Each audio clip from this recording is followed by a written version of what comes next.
ما هم اللي قالوا لي. هم مين؟ هم الفنانة فردوس عبد الحميد قدمت دور رائع في مسلسل في المشمش. جسدت فيه دور بنت من الريف ساذجة جدا، مش بتعرف تفكر، لاغية عقلها خالص.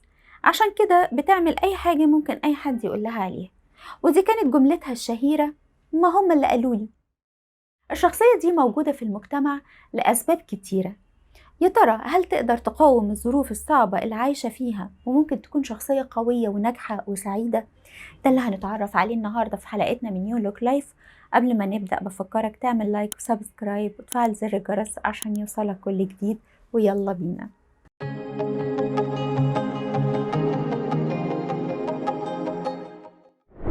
من خلال خبراتنا اللي اتكونت من الطفولة أصبح عندنا برامج جاهزة بنستخدمها بدون وعي مننا. يعني كده زي ما تقول هذه رسالة مسجلة.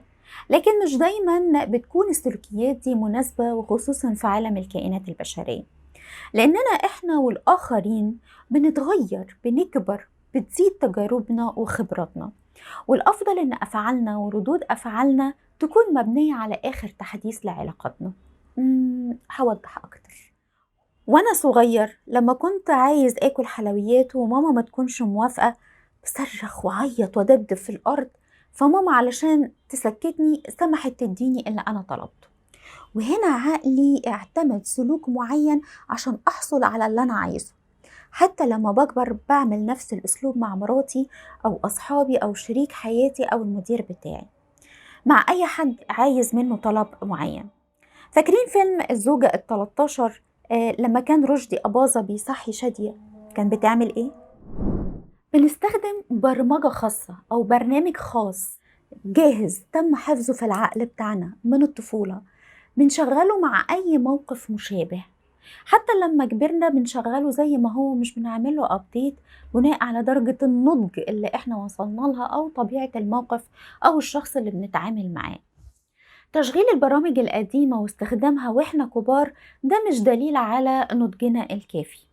لكن الخبر الكويس ان احنا عندنا حرية اختيار لاستجابتنا.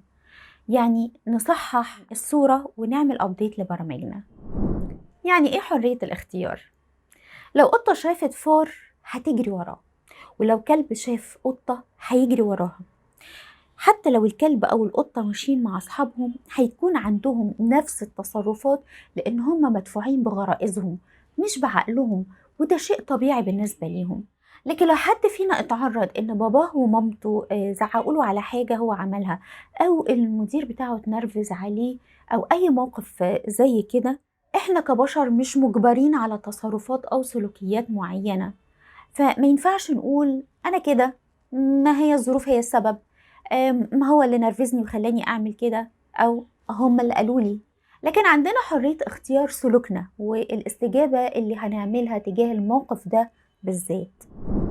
حرية الاختيار بتنتج بلاد متقدمة وبلاد أخرى نامية.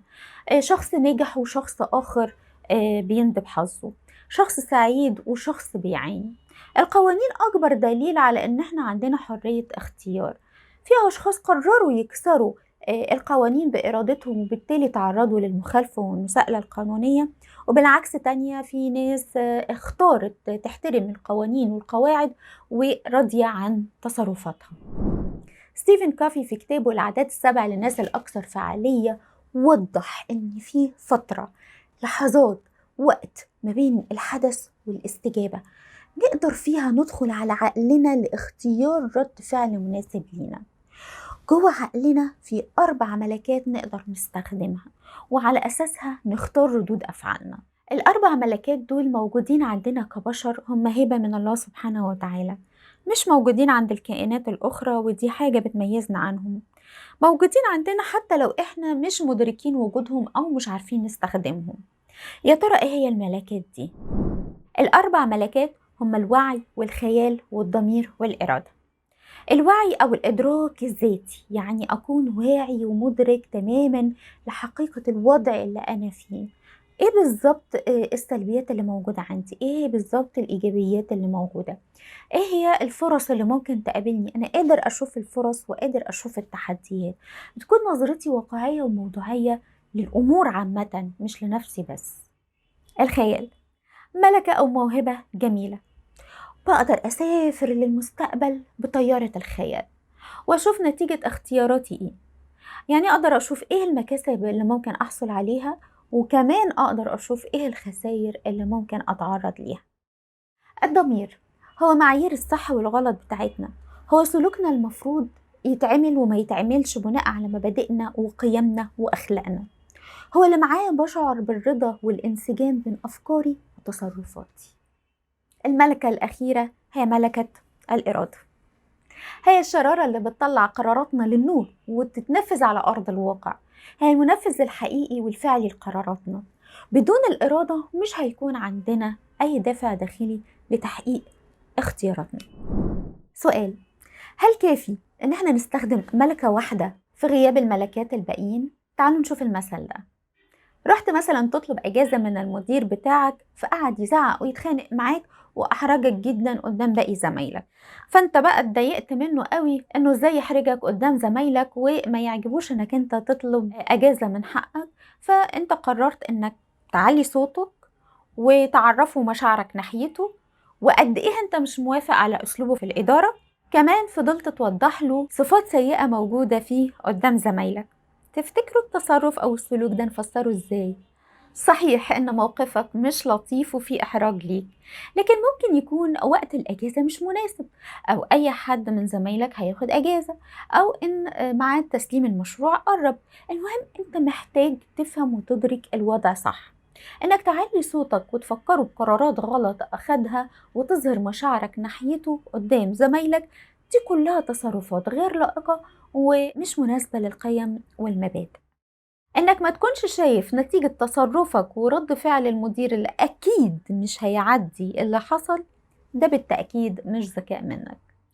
تعالوا نشوف مثل تاني ايجابي. البطل احمد المنسي اللي استشهد في سنة 2017 لما كان بيدافع عن الكمين بتاعه، كان واعي ومدرك لخطورة وظيفته ودوره في الجيش، وإن حياته على المحك وممكن تنتهي حياته في لحظة بطلق ناري. وده فعلا اللي حصل. كان عنده قدرة على تصور شكله ونهايته والمصير اللي ممكن يواجهه هو وأسرته. كان عنده ضمير ناضج سليم، عنده قيمة بلده مصر عالية وخلاها فوق كل القيم والمعايير التانية. كان عنده إرادة قوية من حديد وعزيمة الرجل الصاعقة التي لا تهزم. اختار إنه يجاهد ضد الإرهاب لغاية آخر نفس في حياته، وحصل فعلا اللي كان شايفه في خياله وعمل حسابه وتحمل مسؤوليته تماما. سؤال: إيه هي قوة الاختيار؟ اختيار خاطئ ممكن يكلفك كتير جدا ويضيع منك حاجات مهمة. عشان كده استخدم الأربع ملكات مع بعضهم لاختيار فعل أو رد فعل تجاه المواقف المختلفة، وتكون على دراية انك انت هتتحمل المسؤولية كاملة لتأثير الاختيار ده على حياتك وحياة الآخرين من حولك. فعل اختياراتك بالإدراك الواعي والضمير الناضج والخيال المبدع والإرادة القوية. في ناس كان ليهم توجهات في الحياة، تعالوا أشارككم ببعض التوجهات دي. بختار أكون مخلص وأمين لوالدي وأبنائي وأصدقائي وجيراني وزملائي في العمل وغيرهم. بختار أساعد أي حد في إمكاني أقدم له المساعدة وأخفف عنه أتعاب. بختار إني ما أجرحش أي حد بكلمة أو تصرف حتى لو غلطان في حقي.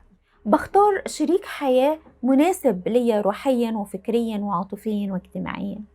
بختار اني اكمل معاه مشوارنا ونتشارك مع بعض حياتنا اللي جاية برغم اي ظروف او تحديات ممكن تقابلنا. بختار ان اربي اولادي بطريقة صحيحة عشان يكونوا اشخاص اصفياء وناجحين في حياتهم. بختار اكون سعيدة وراضية في حياتي رغم التحديات اللي بواجهها. بختار دور البطولة مش الضحية. بختار اكون نموذج ناجح وملهم لكل اللي بتعامل معاهم. في نهاية الحلقة أتمنى تكون عرفت إنك تقدر تغير ردود أفعالك وبرامجك الجاهزة اللي اتكونت عندك من الطفولة. تقدر تختار استجابتك تجاه الظروف والأشخاص ونفسك.